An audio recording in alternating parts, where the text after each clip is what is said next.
Hi, I'm Randy Hollenbeck, and this is the Music Roundtable.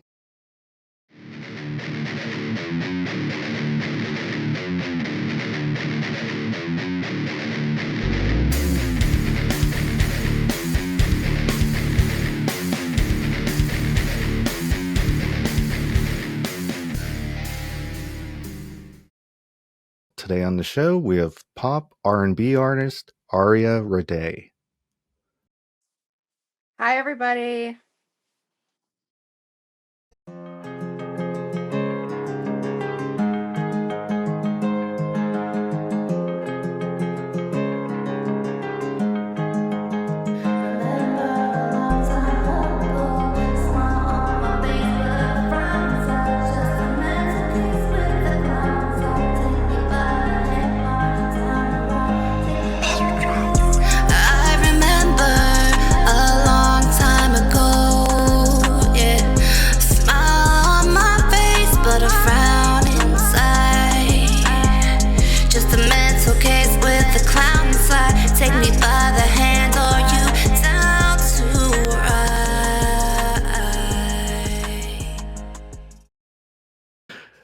I just want to start out with some fun questions. What was like your favorite album growing up, like where you could listen to it front to back? That's probably gonna be Mariah Carey Music Box. Okay. I kind of got the Mariah Carey from like your music and stuff too. I could hear that in there. See, I liked it when it was the older Mariah Carey, the 90s and 2000s. The new stuff I'm not real crazy about, to be honest with you. Yeah, like that first album she released was like solid, you know. I know everything was perfect. You could hear nothing but beautiful from her voice. Like you could feel her emotions and everything, and that's like where I really got into it because it just took me away to a different place when I was having a bad day, and I just listened to her and I didn't care about anything else. Okay. Here's a new question I came up with. You're going on a headlining tour. You're the headliner. And who are you going to add to the lineup? You mean like local artists? You can add whoever you want. Oh, okay.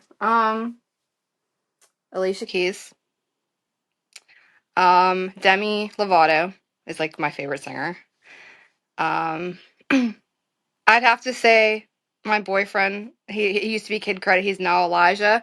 He's one of the best artists I've ever met, and that's how we actually got together is through music. So I would definitely want him there beside me. Um, Gosh, this is a hard one. I'd say Mariah Carey, but only if she was doing her older stuff. Um, if Pink Floyd was still together, like if it was still a real thing, I would love to do something with Pink Floyd. Seriously, that band was just amazing. No matter what they did, it was just you felt it, and you just I don't know.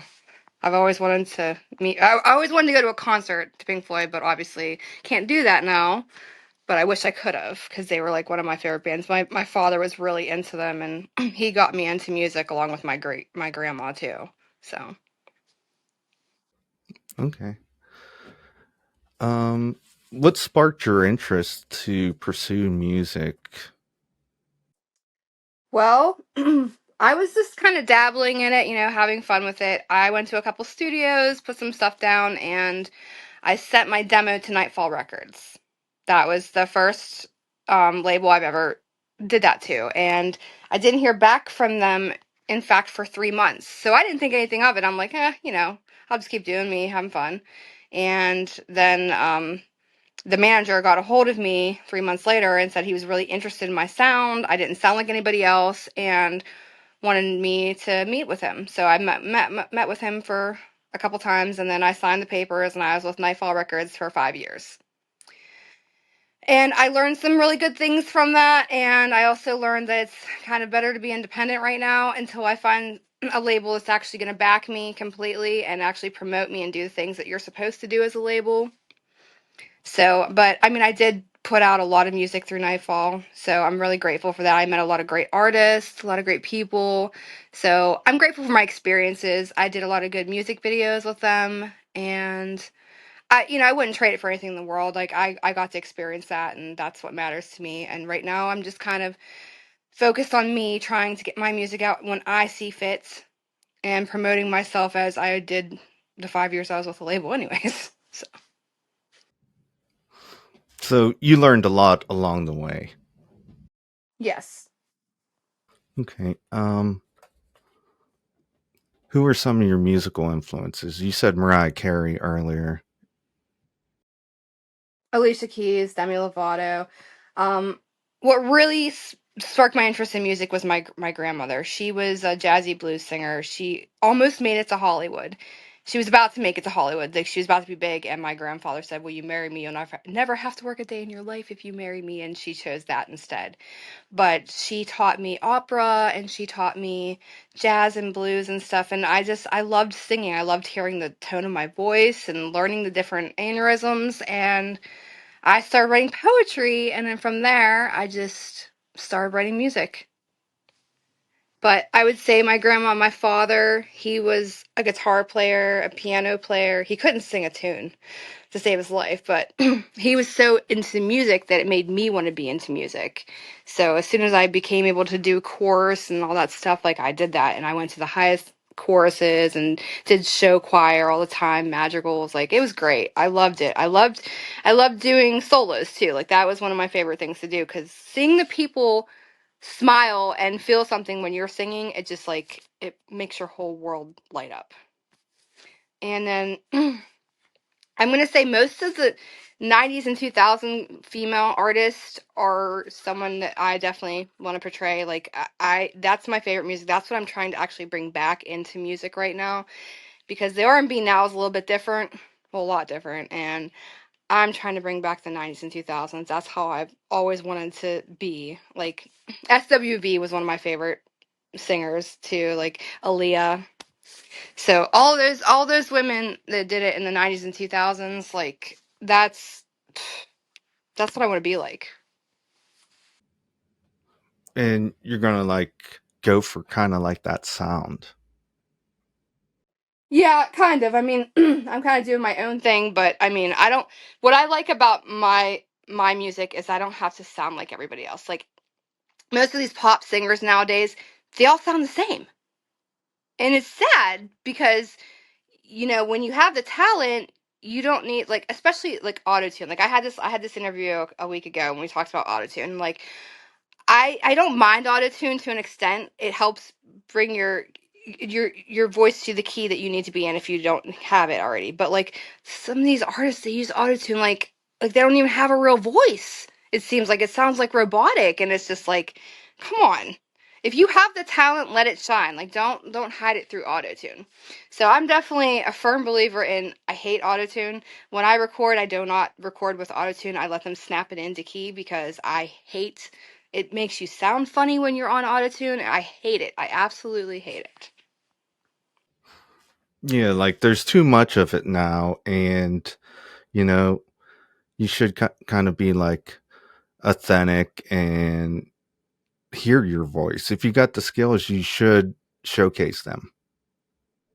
Exactly, because anyone can sound good now because of autotune, because of how much autotune the people use, like the producers and stuff. Like I've worked with so many different producers, and I hated some of them because they'd be like, okay, well, we're gonna use autotune. Well, I don't want to use autotune. Well, you have to use autotune, and I hated it, and I got so angry that I didn't want to work with them.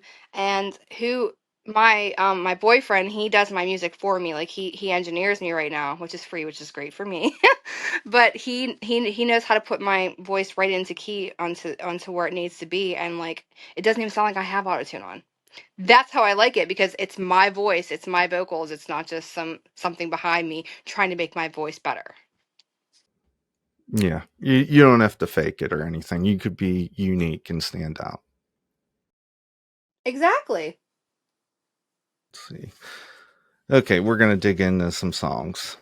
You you just released Rebuild, and the lyrics are awesome on here.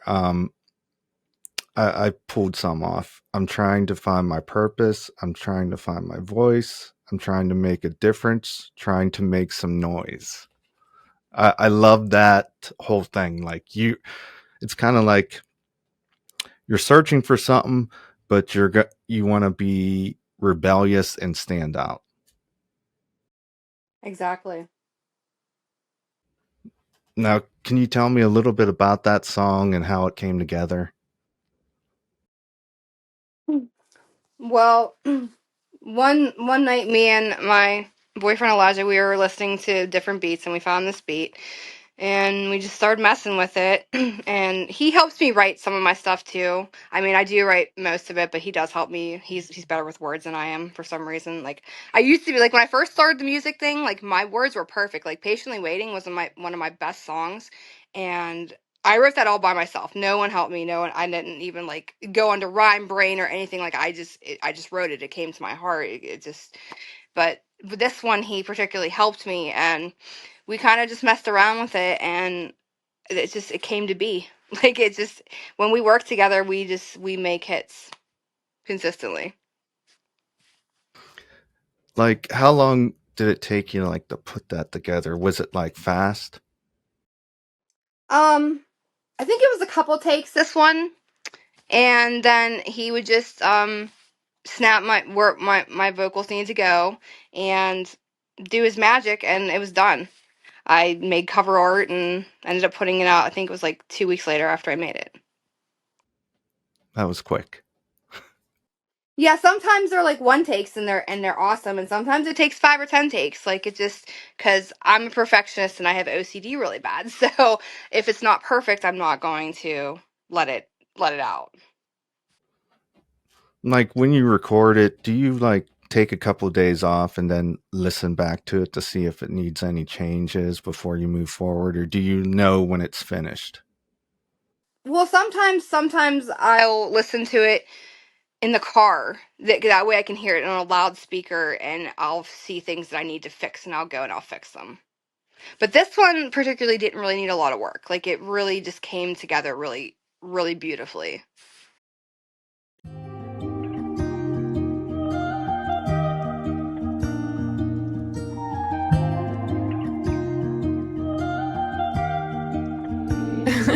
JP.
Okay, the next song is an older one.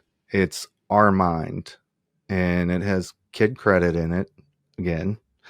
And I like how you use kind of like delay on your voice and it echoes.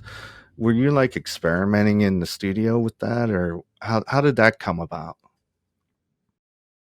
The echoing thing, Elijah can do very well with my vocals. So he does all that. Like, he does the engineering. I don't understand. I'm trying to learn the engineering a little bit, but it's not clicking in my brain. Like, I know how to write, I know how to sing, but I mean, it's just what he can do on the computer. I don't half the time understand. I try to ask questions, but then In fact, I was actually going to be an engineer at Nightfall Records because I was learning how to do it, and I was recording myself and stuff, and I was learning it. But the stuff that he can do, I could never figure out because I'm just not that tech savvy when it comes to stuff like that. I guess I'm more old school. Okay. Can you tell me a little bit about that song and how that came together? Gosh, that was a long time ago. That's just another one of like when we get into a studio together, whether we go to a studio or we do our home studio, we just we write together. Like I'll ask him, like if I get an idea of how the hook is going to be in my head, I'll do the melody first. It's always the melody first. I'll do the humming first and then the melody, and then I will get an idea in my mind of what I want to put as a hook, and then I'll tell him, hey, this is what I got so far, and then he's like, okay, and this is what I got so far. We kind of just put it together. It's never like we never just sit there and say, like, sometimes when I work with other artists, I'm like, well, what kind of topic do you want this song to be about? Because they'll be like, oh, I want to collab with you, and they send me a beat, and I'm like, okay, great. Like, is this like something, a free writing session for me? Like, do I just write freely, or is there a specific topic you want me to write about? And someone will tell me a topic, and someone will be like, oh, yeah, just do it free-handed. And I was like, okay. So this one was kind of like that. It was just we write together, and it just works. I left my crown on earth from a different planet. Break it down and it disperses. Sick of dealing with the hurt. I feel detached from life. This is what death feels like. Nothing and everything, they feel like the same thing.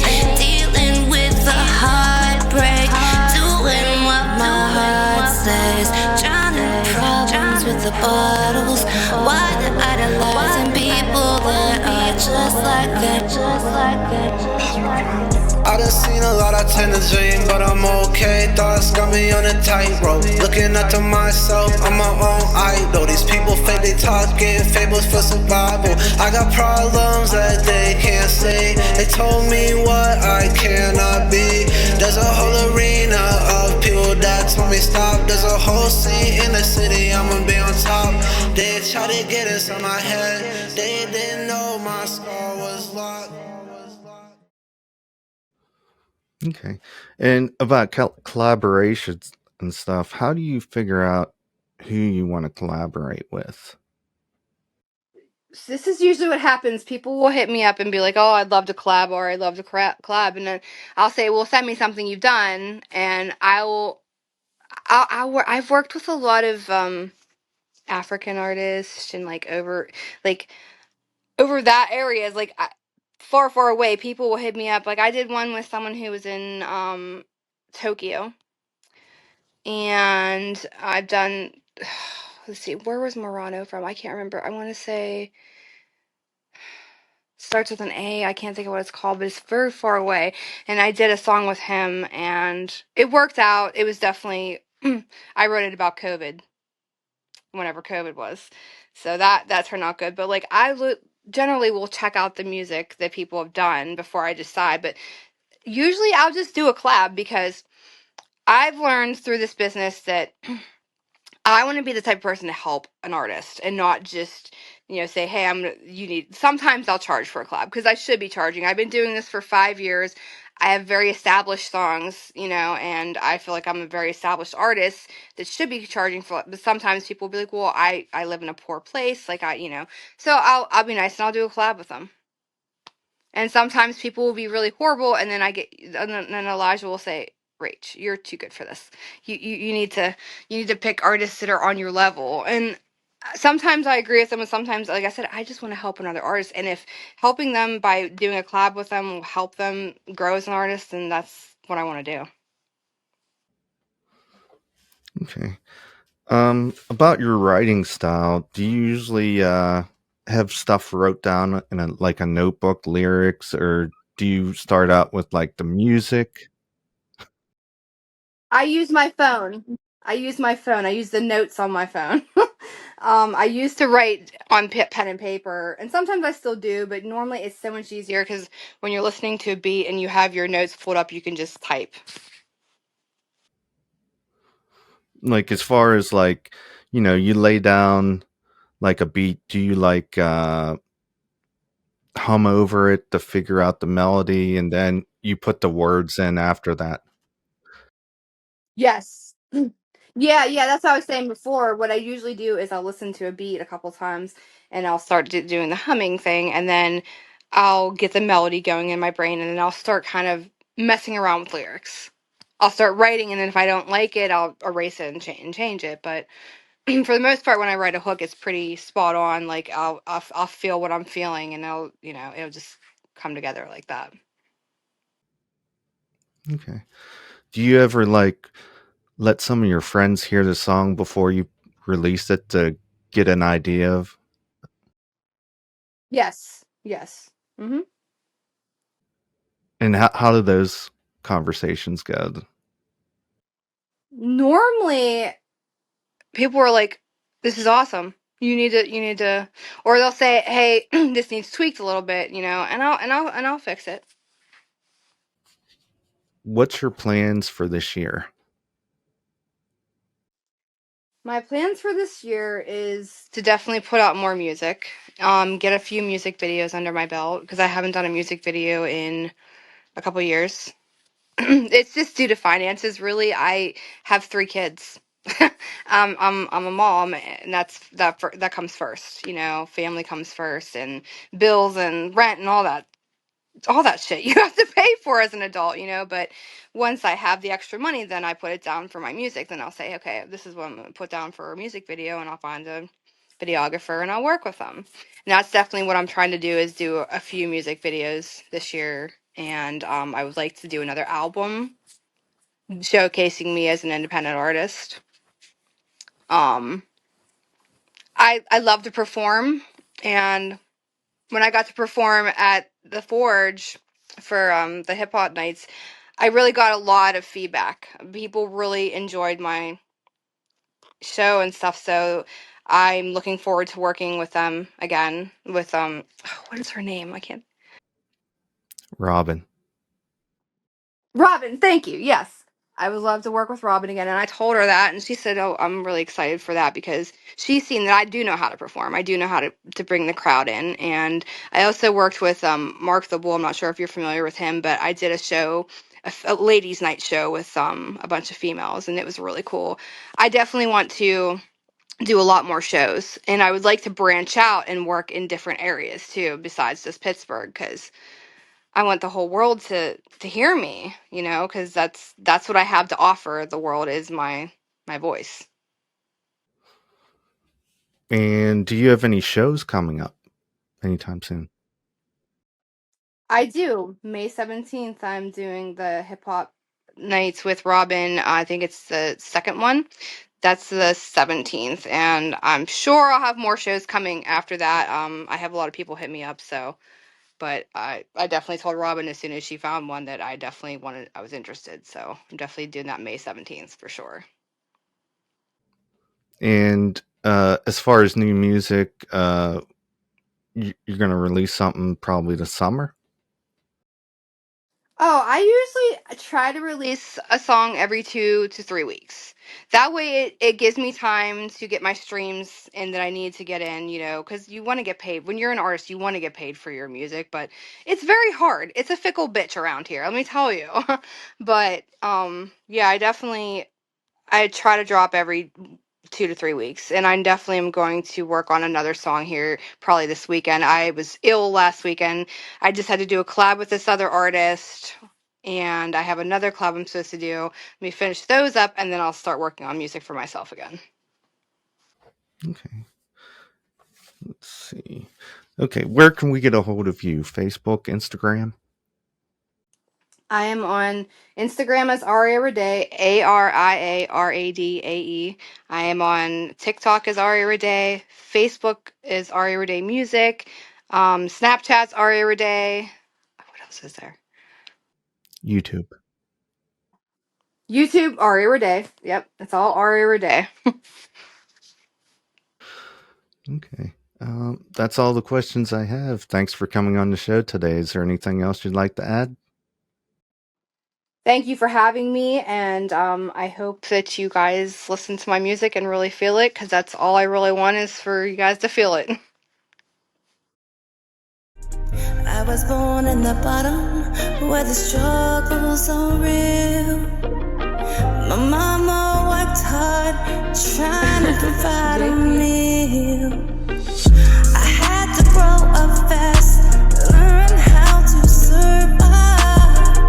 I had to fight for everything, ain't nobody gonna thrive. I've been through the storm, I've been through the rain, I've been through the heartache, I've been through the pain. I won't stop, I won't quit, I won't give up the fight.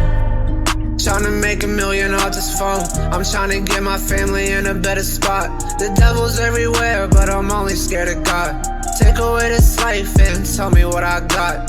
Take away this pain, I won't know who I am. This pain made me strong, it's hard to understand. Smoking weed and dodging cops, what kind of life is that? My parents addicts, I won't live my life.